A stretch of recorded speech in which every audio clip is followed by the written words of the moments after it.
Topic है columns law. जो हमने न्यूटन लॉ पढ़ा था वो था दो मैसेज के दरमियान, और जो कॉलम्स लॉ है वो दो चार्जेस के दरमियान है। हमारे पास होते हैं दो तरह के चार्जेस, एक होते हैं पॉजिटिव चार्जेस और एक होते हैं नेगेटिव चार्जेस।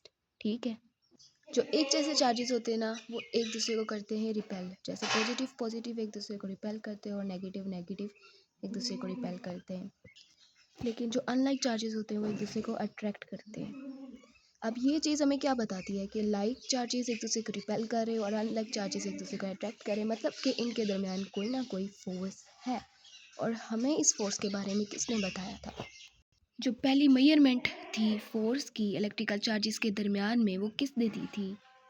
1784 में चार्ल्स कोलोम ने दी थी, जो कि एक फ्रेंच मिलिट्री इंजीनियर था। हमने लिए हैं दो चार्ज, एक को कहा है Q1 और दूसरे को कहा है Q2। ठीक है, तो ये क्या करेंगे, एक दूसरे को रिपेल करेंगे, इनके दरमियान फोर्स है।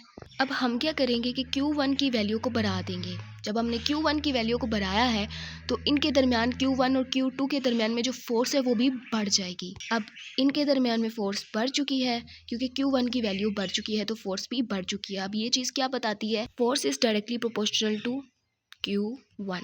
क्या किया कि Q2 की वैल्यू को हमने बढ़ाया है। ठीक है, तो Q2 और Q1 और Q2 के दरमियान में जो फोर्स है वो भी बढ़ेगी, ज़ाहिर है बढ़ेगी, जो कि ये शो करता है कि force is directly proportional to Q2।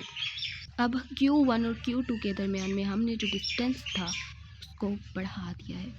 अब जब डिस्टेंस बढ़ गया है तो फोर्स बढ़ेगी नहीं बल्कि घटेगी। अब फोर्स कम हो चुकी है, यह force is inversely proportional to distance.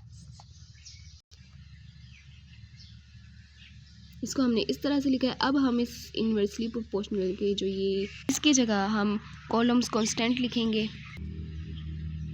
अब ये के क्या है? ये है कॉलम्स कांस्टेंट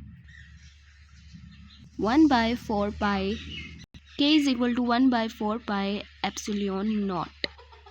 एप्सिलॉन नॉट को हम कहते हैं परमिटिविटी ऑफ फ्री स्पेस। अब ऐसा यूनिट्स में इसकी क्या वैल्यू है?